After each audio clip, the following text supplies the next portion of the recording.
maaf ya, udah ya kayak kegencet sama batu gitu loh. Kasihan sih memang. Apa namanya? Kita coba. Apa sih Bang? Enggak deh. Enggak. Enggak apa-apa. Buset. Iya, rambutnya nyangkut di batu. Nah, jadi si sosok tuh memang keadaannya memang udah memprihatinkan deh. Itu tuh beliaunya tuh udah kondisinya tuh kegencet sama batu, rambutnya tuh kejepit gitu di dasar sungai banget yang tadi gue bilang dalamnya tuh dalam banget berpuluh-puluh meter itu, udah gitu ketarik. Ya mungkin karena arusnya tuh kencang banget ya di bawah. Sampai kulit kepalanya tuh maaf ya lepas gitu. Dan ternyata memang si penunggunya itu bentuknya bukan manusia.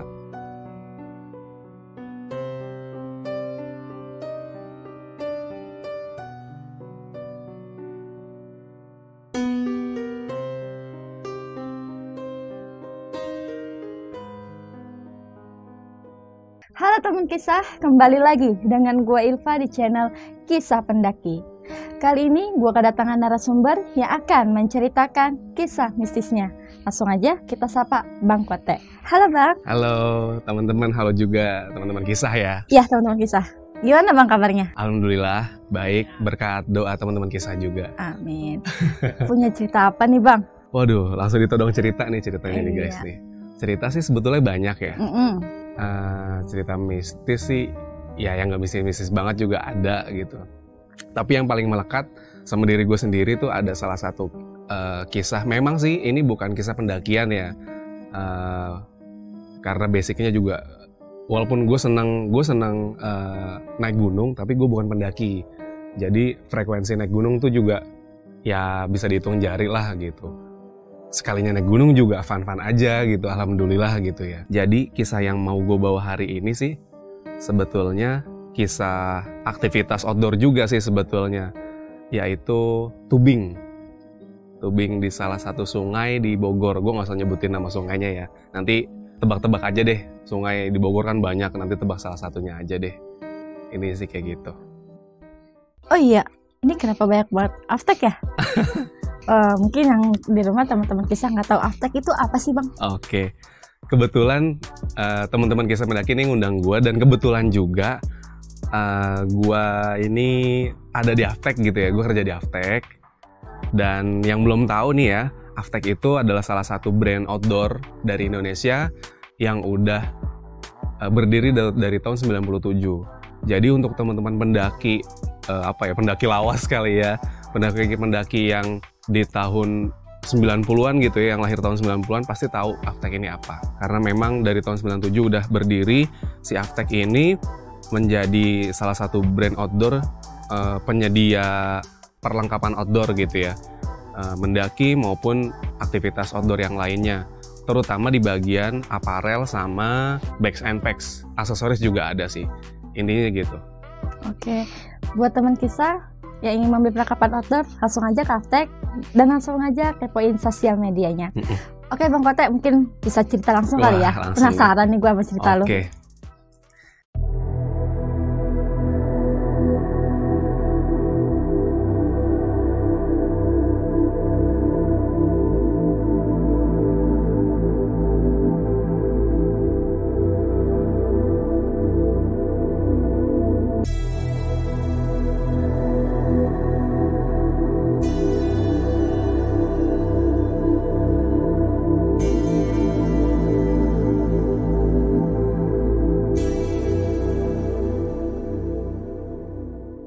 Cerita tahun 2019. Tahun 2019 akhir ya, tahun 2019 akhir itu ada sebetulnya kayak ada outing, bukan outing juga sih ya, outing dadakan lah sama teman-teman Aftek juga sebetulnya. Kita udah mau akhir tahun, kita putusin buat outing yuk gitu. Outing, terus ada yang punya ide, jangan ke gunung mulu dong. Kita udah beberapa kali sih memang sebetulnya kita tuh naik gunung bareng sama teman-teman Aftek gitu. Tapi ada yang punya ide, jangan ke gunung mulu, coba kita olahraga air yuk, entah rafting atau tubing. Nah, tercetuslah tubing nih karena temen kebetulan punya link untuk main tubing di dekat rumahnya di Bogor, di salah satu sungai di Bogor gitu ya. Akhirnya ya udah kita putusin untuk bisa ke sana, kita arrange semuanya itinerary-nya. Akhirnya kita berangkat, itu sekitar 2 mobil kita berangkat, 2 mobil atau 3 mobil gitu kita berangkat. Karena memang kesana kita nyampe Bogor itu nggak langsung tubing, tapi memang ke rumah temen dulu yang memang dekat sama si sungai itu, dekat sama si penyedia perlengkapan tubingnya itu di Bogor. Terus nyampe sana sih memang waktu itu Desember akhir tuh lagi musim hujan juga sih. Kita pun sebetulnya agak-agak ragu nih, ini beneran gak nih mau tubing, aman gak ya kira-kira kalau tubing, karena kita tahu sendiri kalau misalkan hujan di Bogor ya sungai pasti kan meluap ya, naik kayak gitu. Tapi kata temen yang mengelola area tubing itu aman, katanya kayak gitu. Aman kok, nggak apa-apa. Ya udah bener nih, ya udah. Karena memang udah sampai sana juga nggak mungkin kita pulang lagi gitu kan ya. Oh, ya udah deh, kita ke sana. Dari rumah temen sampai lokasi tubing itu memang agak jauh ya. Kita tuh harus trekking. Nah, yang namanya tubing tuh kita kan ke hulu sungai dulu ya, ke atas.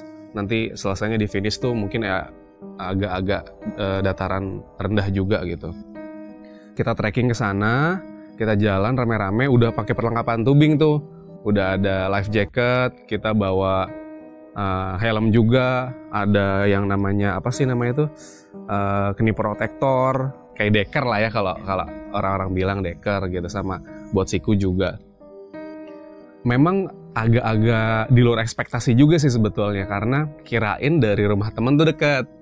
Tapi ternyata kita mesti trekking tuh lumayan jauh sampai ngelewatin sawah, bener-bener masuk hutan, nyusurin hutan juga. Akhirnya sampai di pos startnya tubing. Nyampe di situ, kita langsung bagi-bagi tim ya. Karena tubing tuh kita nggak boleh dilepas sendiri-sendiri. Ada instrukturnya juga alhamdulillah, karena memang bukan berarti anak outdoor tuh ngerti semuanya gitu ya. Walaupun misalkan kerja di Aftek pun kayak mesti ngerti outdoor semua, enggak juga. Banyak juga teman-teman yang bahkan mungkin naik gunung baru sekali kayak gitu. Main di outdoor juga jarang, makanya kita tuh tetap butuh yang namanya instruktur, dan kita butuh arah-arahan, instruksi-instruksi dari si instruktur itu. Ya udah, kayak biasa instruksinya jaga keselamatan pribadi maupun jaga keselamatan grup dan teman-teman yang lain kayak gitu. Pokoknya dikasih tahu gimana caranya kita tubing tuh yang aman, yang fun, biar kita tuh bisa bener-bener nikmatin aktivitas atau olahraga air ini gitu. Nah, singkat cerita akhirnya udah dibagi tim lah. Udah dibagi tim, itu yang namanya tubing kan kita pakai ban ya. Ban kayak, ya ban tubing tuh kayak ban dalam truk yang besar-besar itu kan. Yang kayak buat berenang. Yang udah ditali-taliin kayak gitu, jadi kita bisa duduk di situ. Itu tuh kalau nggak salah satu regu itu ada 4 ban. Ada 4 ban, itu total tuh ada sekitar berapa regu ya? Sekitar ada 6 sampai 7 regu lah kalau nggak salah. Banyak, kita hampir satu kantor tuh kita berangkat semua memang gitu. Terus akhirnya start nih. Ya udah, kita berdoa, kita start. Kita jalan, yang ada di pikiran kita, yang ada di ekspektasi kita, yang namanya tubing kan bener-bener ya ringan aja, fun gitu. Kayak kita ngeliat di Instagram, ngeliat di sosial media tuh, kita nyusurin sungai yang alirannya tuh tenang, sungainya tuh kecil. Jadi tuh kita bener-bener ya emang fun banget gitu tubingnya. Tapi ternyata yang disuguhkan pada kami waktu itu tuh sungai besar. Sungai besar dan berarus yang lumayan deras. Terdapat beberapa jeram juga di sungai tersebut gitu, dan kita pun masih ya udahlah, emang kayak gini kali tubing gitu. Bagi teman-teman yang belum pernah tubing pun, oh kayak gini kali tubing. Jadi kita tetap masih fun-fun aja gitu. Ya udah, kita berangkat tuh satu regu ada 4 ban, ya udah 4 ban jalan terus sampai akhirnya di sepanjang sungai itu, sepanjang trek tubing itu ada beberapa pos pemberhentian. Sama kayak naik gunung suka ada pos-pos juga untuk kita istirahat.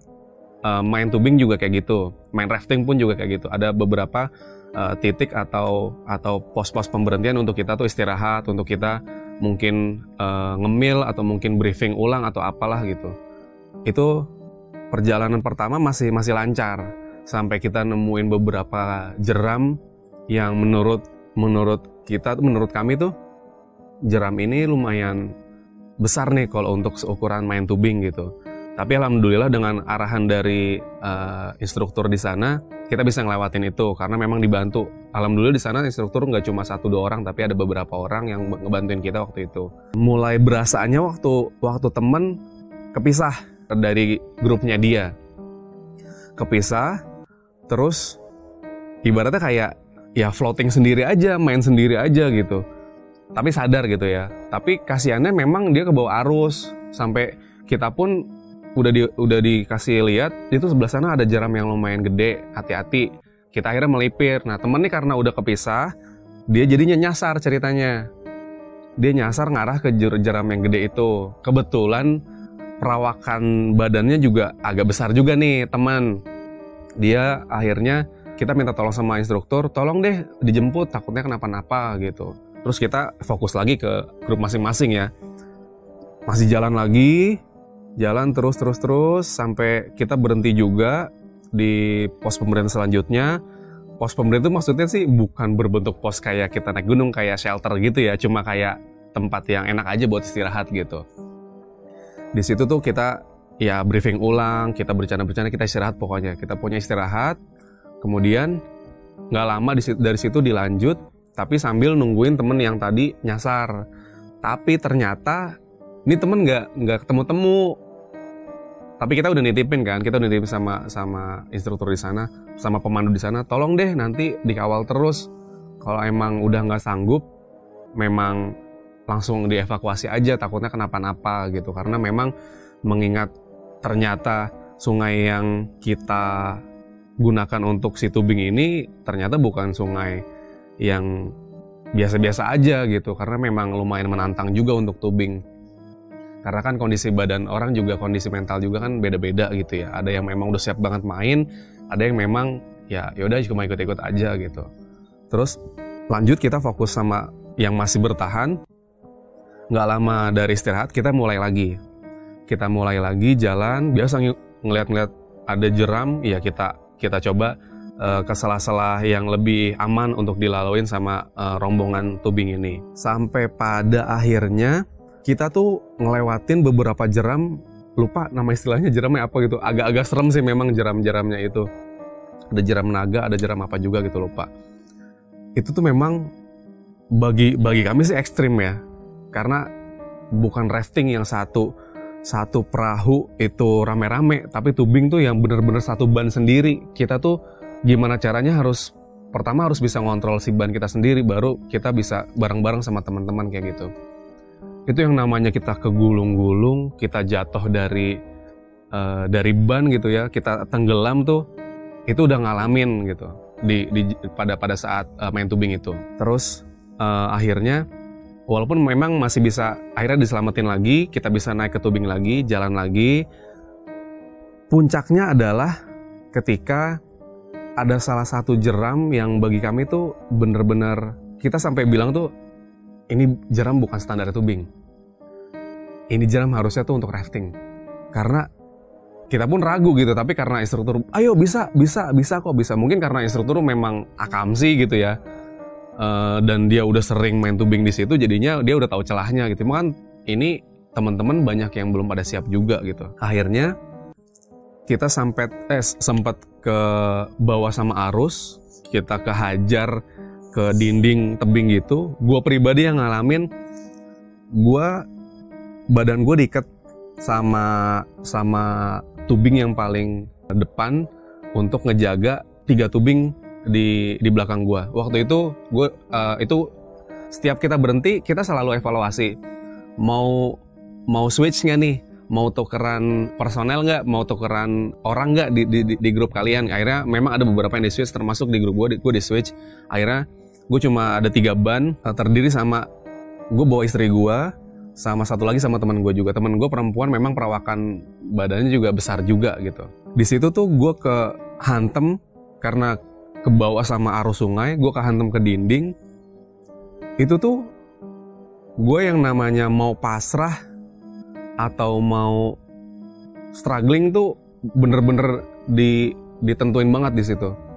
Kalau gue pasrah, gue inget gue lagi bawa rombongan, ada istri gue juga, terus ada teman gue juga gitu ya. Kalau misalkan mau struggling pun, mau berjuang pun, ini gimana nih caranya? Itu gue udah nyengkram tebing, dinding si tebing soalnya, gue udah nggak kuat. Sedangkan gue tuh udah keseret-seret arus, badan gue tuh ketarik sama si dua ban yang ada istri gue sama temen gue ini, ditambah dorongan dari air yang bener-bener cukup deras bagi gue sih. Jadi sampai sakit sebetulnya tuh, pinggang tuh sakit banget karena ketarik gitu. Terus dan tempat ibaratnya area untuk penyelamatan pun adanya di seberang. Ini nggak mungkin nih kalau gue lepas pegangan gue, nanti gue bakal kebawa arus kemana-mana. Sedangkan instruktur adanya di sana di seberang, nggak ada di tempat gue. Walaupun ada salah satu akhirnya nyebrang, tapi adanya walaupun satu jajar sama gue, satu dinding gitu, tapi dia agak jauh gitu. Dibilang ayo lepas aja, bisa, tapi kan gue ragu gitu ya, bisa nggak, takutnya malah kenapa-napa. Gue udah tenggelam, istri gue udah tenggelam juga, gue ambil juga. Sampai-sampai yang bikin gue heran sampai sekarang tuh, celana gue hilang di tubing. Waktu tubing tuh celana hilang di sungai, celana kolor. Tapi alhamdulillahnya gue pakai legging. Itu kalau inget tuh gak enak banget. Jadi pas awal itu, pas lagi persiapan, gue bawa legging karena gue seneng aja. Misalkan main di air atau apa, gue pakai legging, gue seneng gitu. Gue pakai legging karena gue pikir, wah mau tubing nih, takutnya nanti kegesek-gesek atau keserempet-serempet sama bebatuan gitu kan. Kan lecet juga nggak asik juga, lecet di air kan perih gitu. Akhirnya pakai deh, daripada nggak dipakai udah dibawa-bawa, ya udah pakai legging ya. Abis itu pakai celana biasa. Itu celana yang anehnya nih ya. Kalau teman-teman kisah pernah ngerasain waktu masih kecil itu disuruh mandi sama ibunya, celananya dipelorotin sama ibunya, rasanya kayak gitu. Rasanya tuh kayak ya dibuka gitu sih celananya, kanan kiri. Kalau misalkan itu sendal pun gue udah hilang, sendal udah kebawa. Gue pakai sendal gunung, itu udah kebawa. Terus gue udah mikir sendal hilang nih, yaudah deh biarin deh. Itu sendal kebawa arus, gue nahan udah nggak bisa. Terus tadinya si celana kolor ini juga kedorong sebetulnya di bagian belakang tuh, kedorong sama arus. Terus kan gue mikir gini, gue lagi nahan temen-temen gue ini sama istri gue. Gue lagi nyengkrem si dinding tebing. Kalau salah satu tangan gue lepas untuk nahan kolor, pasti kan cengkraman jadi berkurang nih. Tenaga jadi berkurang. Terus gue mesti mikirin nasib perempuan-perempuan ini gitu kan. Akhirnya, yaudah deh, nggak apa-apa deh, gue nggak usah pegang deh celana gue deh, nggak apa-apa deh. Mau hilang kayak mau apa kayak terserah deh. Dan itu waktu itu gue lupa kalau gue pakai legging. Gue mikirnya, aduh gimana nanti pulang deh, terserah deh. Yang penting nih gue selamat dulu nih. Dan itu lucunya memang copotnya tuh bukan kayak kalau kena arus kan langsung kedorong terus udah aja gitu. Ini tuh kayak dilucutin, kayak dipelorotin gimana sih? Kanan kiri. Gue juga rasa, kok gini sih rasanya gitu. Celana tuh kenceng loh. Celana kolor tuh kenceng gitu. Ini kok bisa lepas kayak gitu. Habis itu udah bodo amat deh. Gue pun cuma teriak-teriak, celana gue hilang, cuma gitu doang. Habis itu bodo amat. Terus singkat cerita, akhirnya kita bisa nyelamatin diri masing-masing. Itu pun gue juga mikirin istri gue. Alhamdulillah juga dia berhasil ngejauh dari dorongan si arus itu karena treknya tuh gini. Treknya tuh tikungan gini si sungainya. Gini terus ke kanan. Nah, gue tuh kedorong ke sini. Harusnya tuh area penyelamatan adanya di sini, di seberangnya. Gue ada di sini, gue didorong terus sama air. Gue nggak bisa kemana-mana. Dan itu gue bener-bener udah nggak nemu yang namanya dasar. Gue udah pikiran gue udah, ya gara-gara suka nonton film atau nonton video-video apa. Wah tenggelam nih, nggak bisa gue. Kalau misalkan nanti gue lepas semuanya atau misalkan salah satu dari kita lepas, wah tenggelam nih. Walaupun pakai life jacket gitu ya. Cuma udah pikirannya udah macam-macam juga. Akhirnya bisa satu persatu bisa lolos dari situ. Akhirnya kita masih lanjut tuh, kita masih lanjut. Nah, nemu lagi nih, gue udah nggak mikir celana lagi tuh.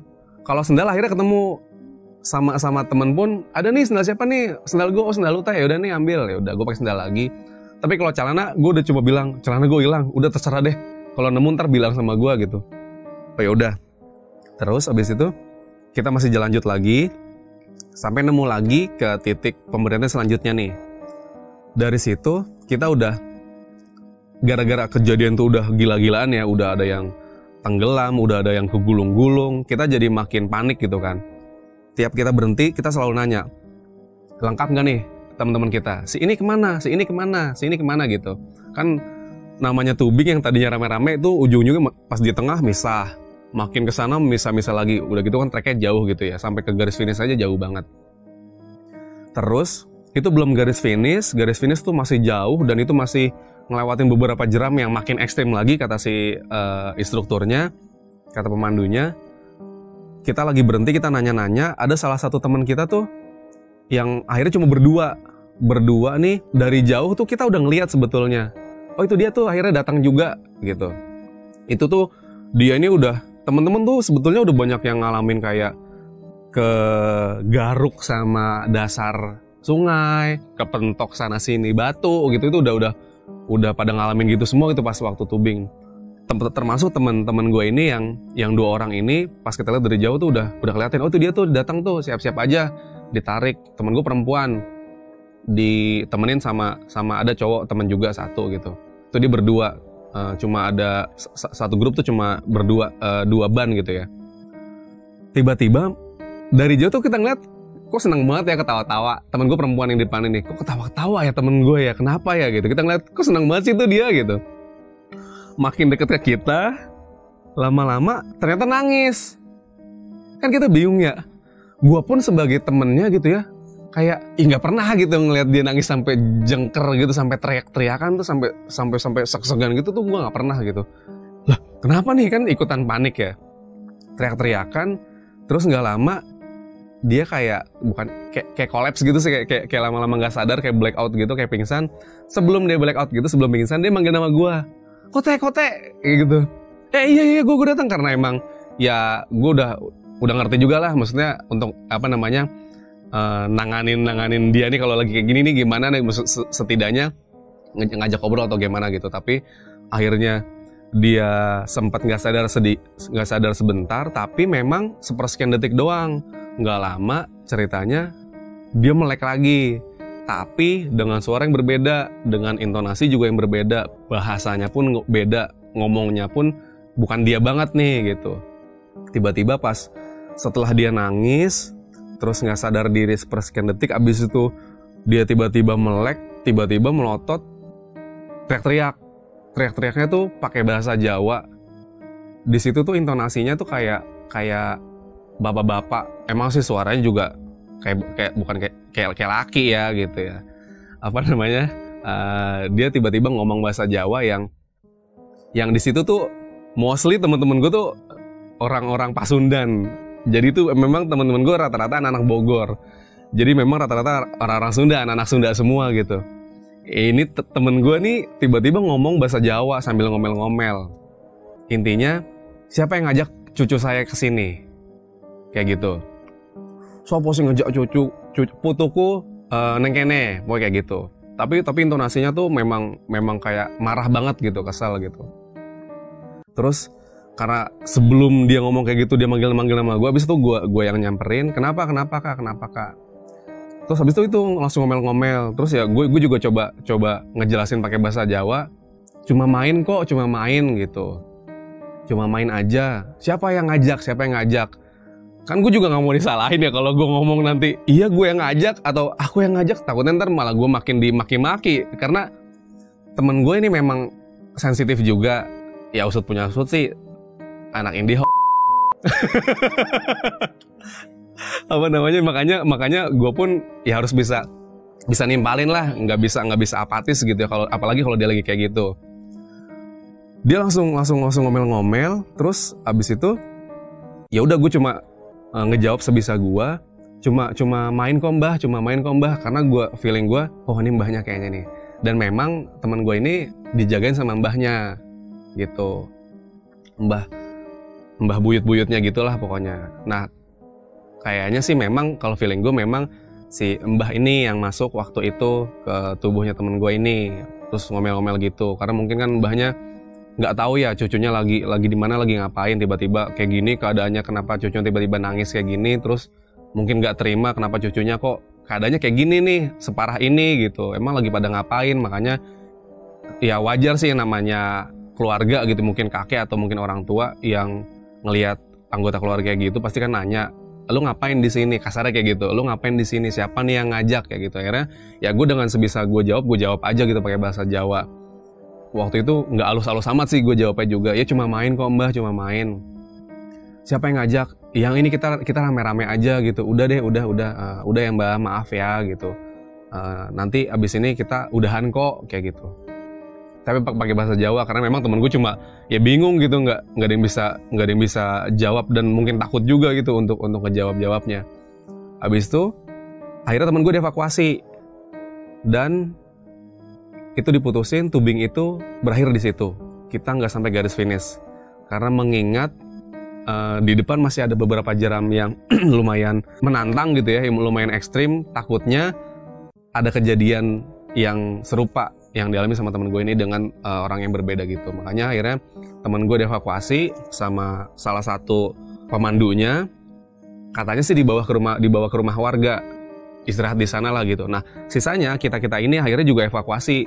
Kita bener-bener nyari jalur karena memang di tengah-tengah trek itu sebelah kirinya tebing, sebelah kanannya tuh ya masih hutan.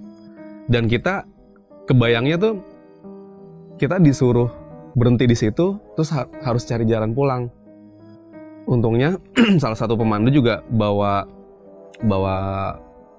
apa ya, kayak parang atau kayak golok gitu. Akhirnya kita buka jalur untuk nyari jalan pulang. Ya udah tuh kita ngelewatin alang-alang, kita dibabat-babatin dulu.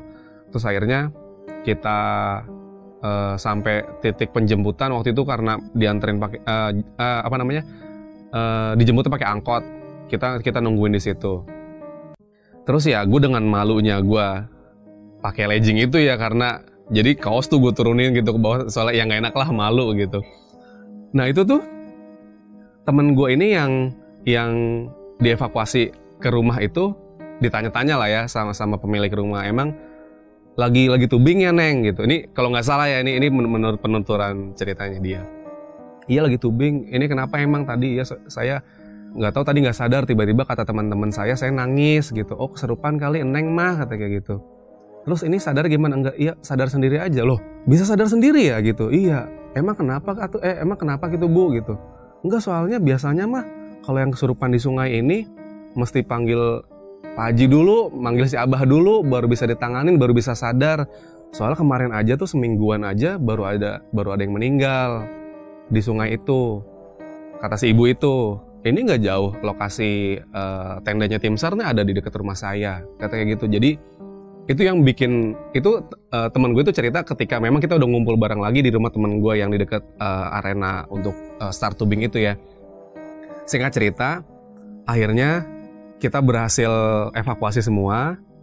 Sama temen gue yang satu pertama itu yang nyasar, itu juga ternyata dia juga udah nunggu lama di rumah warga.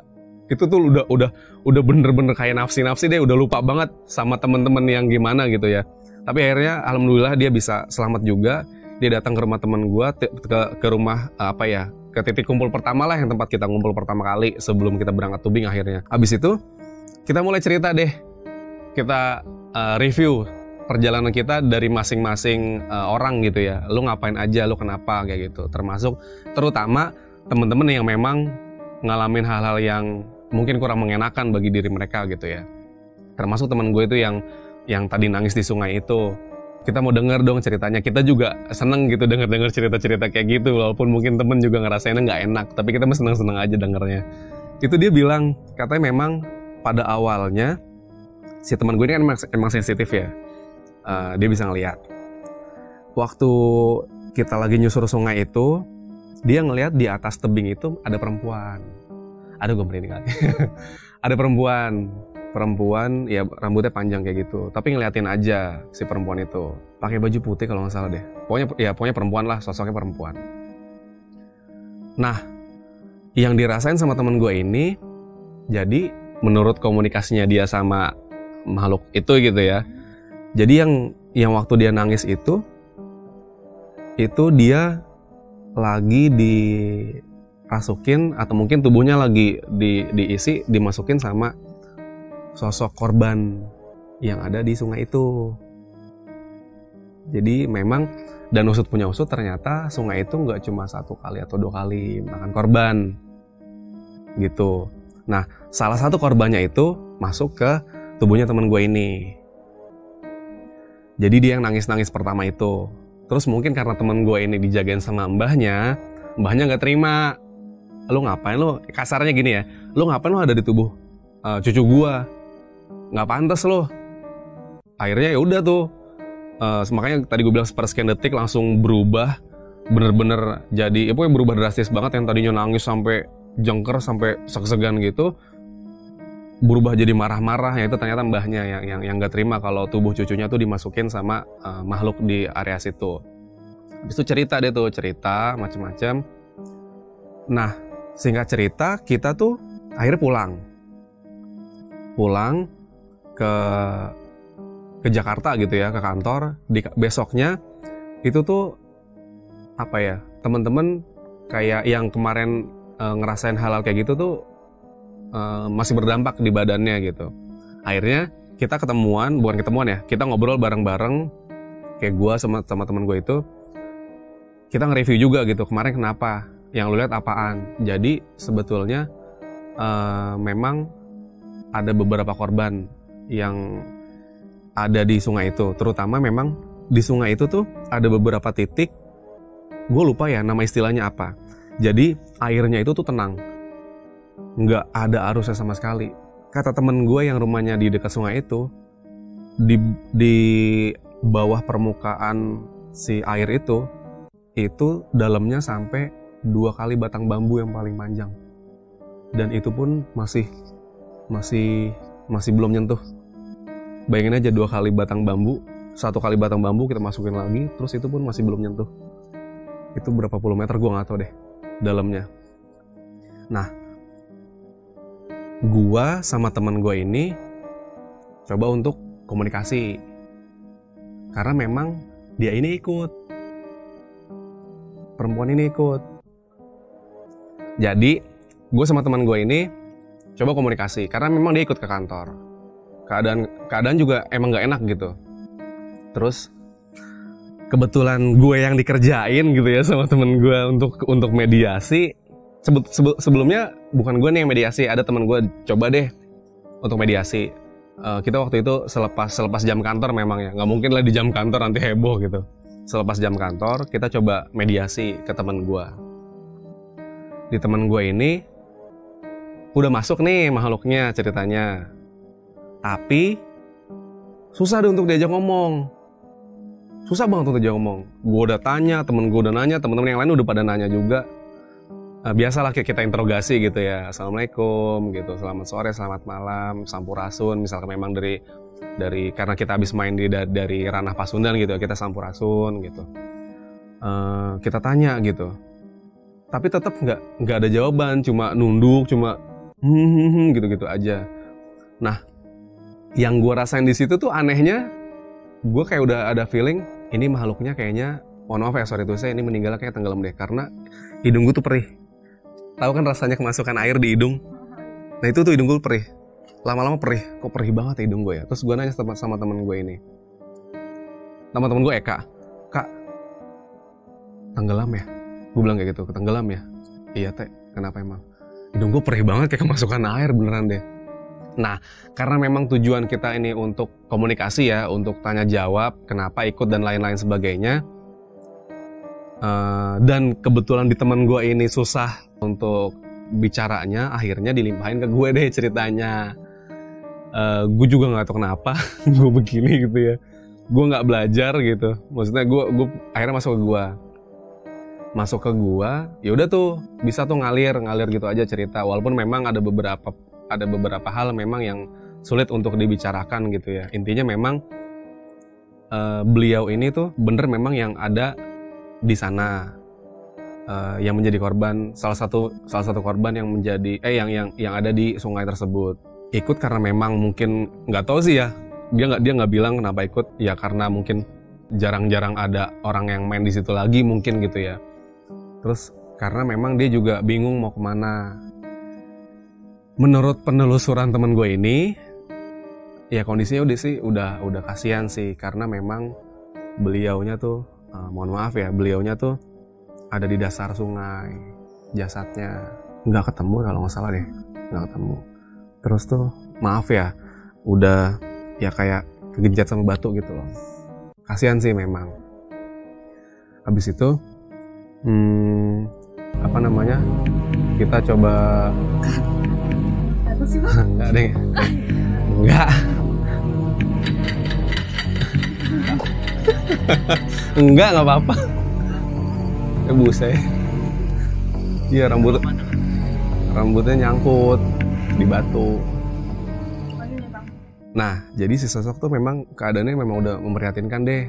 Menurut penuturannya teman gue ini yang berhasil komunikasi sama dia, dan mungkin penelusurannya, mungkin penerawangannya gitu, itu tuh beliaunya tuh udah kondisinya tuh kegencet sama batu, rambutnya tuh kejepit gitu di dasar sungai banget yang tadi gue bilang dalamnya tuh dalam banget, berpuluh-puluh meter itu, udah gitu ketarik, ya mungkin karena arusnya tuh kencang banget ya di bawah, sampai kulit kepalanya tuh maaf ya lepas gitu.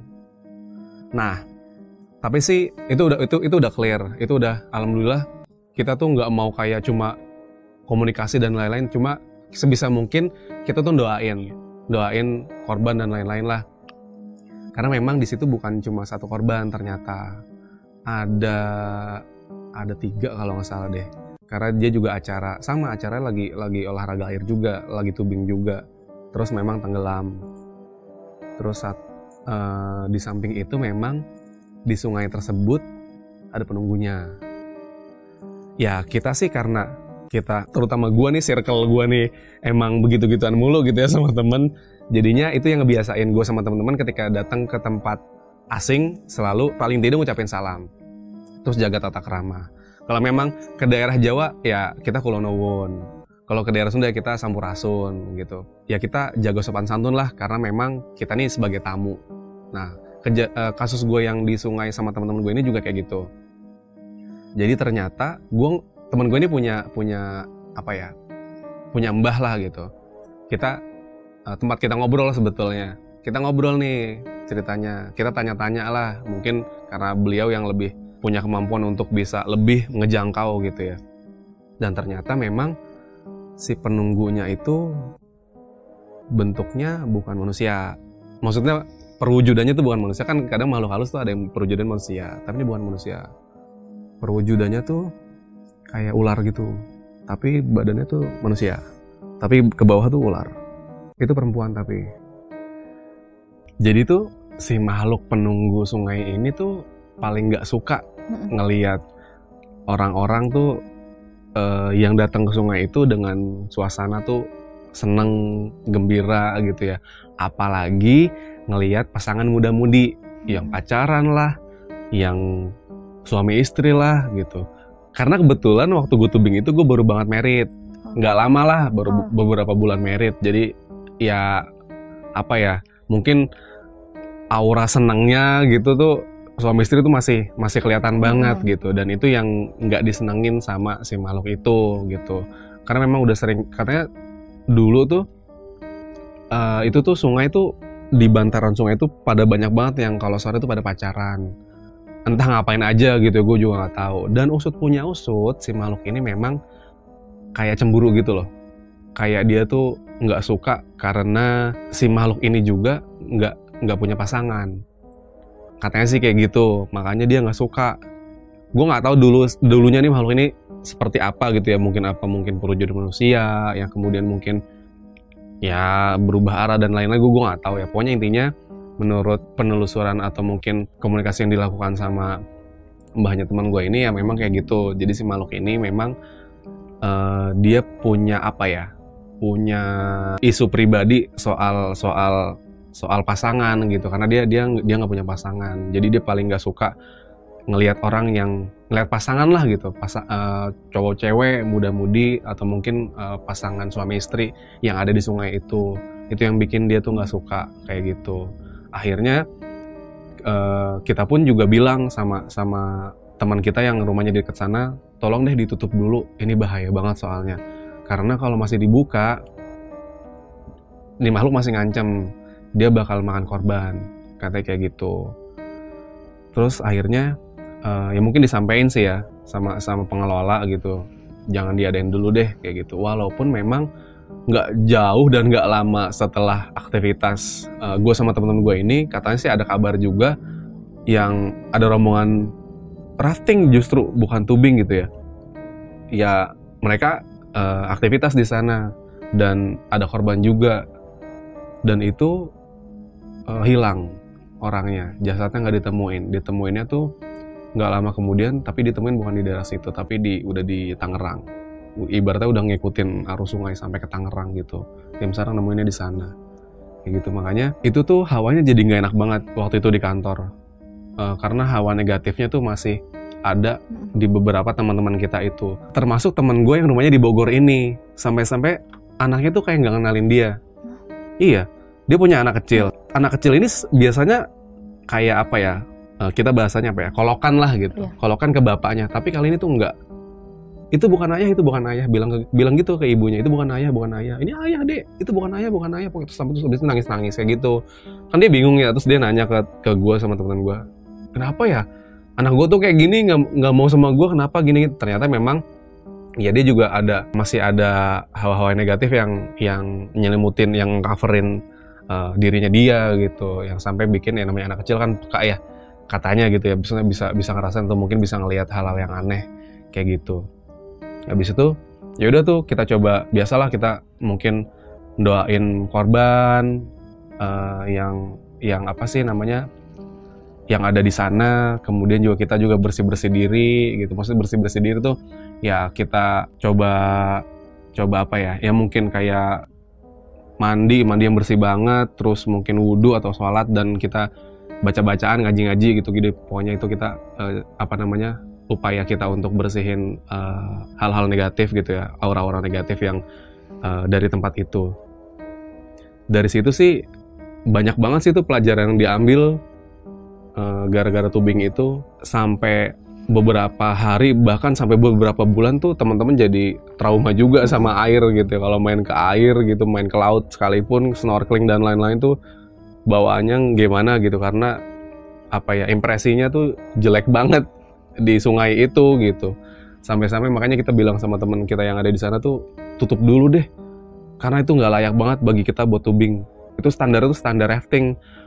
Rafting pun kalau bagi kita tuh itu udah yang harusnya udah orang yang advance gitu ya, yang bener-bener udah ngerti banget sama medannya. Itu bukan peruntukan tubing. Karena di bayangan kita sama teman-teman, tubing tuh yang fun, tubing tuh yang apa sih, ya bener-bener jajar-jajaran terus sama teman-teman, sama rombongan nyusurin sungai pun nggak sampai besar kayak gitu, nggak ada jeramnya, bener-bener fun. Tapi yang kita dapat tuh justru ya gitulah gitu, nggak enak banget lah. Ya jadi pelajaran dan jadi pengalaman juga sih buat gue sama teman-teman. Kayak gitu sih paling yang bisa dibagi. Mungkin Bang Kote ada pesan-pesan buat teman kisah yang di rumah? Oke. Jadi paling pesan-pesannya sih standar ya, sama mungkin pesan ini tuh mungkin udah sering didengar juga sama teman-teman kisah dimanapun kalian berada gitu ya. Yang pertama, setiap aktivitas outdoor gitu ya, itu selalu ada resiko. Entah itu di gunung, entah itu cuma kayak susur hutan, terus mungkin kayak susur goa juga, main di sungai juga gitu, lu panjat tebing, itu selalu ada resikonya, apapun halnya gitu ya. Terutama yang tadi kayak kalau misalkan relate sama cerita gue ini, soal tubing ini, main di sungai, itu juga ada resikonya. Yang paling penting teman-teman kisah ini perlu tahu adalah gimana caranya kita beraktivitas tuh yang aman, akhirnya bisa nyaman gitu ya, dan jangan sampai melupakan tata krama, karena kita kan orang Indonesia tuh orang ketimuran sebetulnya istilahnya ya. Jadi harus mengedepankan tata krama. Istilahnya kalau misalkan kita main ke rumah orang aja yang jelas-jelas kelihatan fisiknya, rumahnya, orangnya, itu kan kita juga pasti harus sopan. Itu yang kita bawa, hal itu yang kita bawa juga sebaiknya ke tempat-tempat yang belum pernah kita kunjungin, terutama alam bebas, misalkan kayak sungai. Dan disadari atau tidak, kita nih berdampingan sama makhluk-makhluk yang nggak bisa kita lihat, sama hal-hal goib. Karena ya Allah aja Tuhan gue tuh itu goib gitu ya zatnya. Apalagi dan dia nyiptain gak cuma kita, tapi ada makhluk-makhluk selain kita yang nggak bisa kita lihat gitu ya, nggak bisa kita lihat pakai kasat mata. Jadi hal-hal itu yang perlu kita jadiin concern kita ketika kita main ke tempat-tempat asing.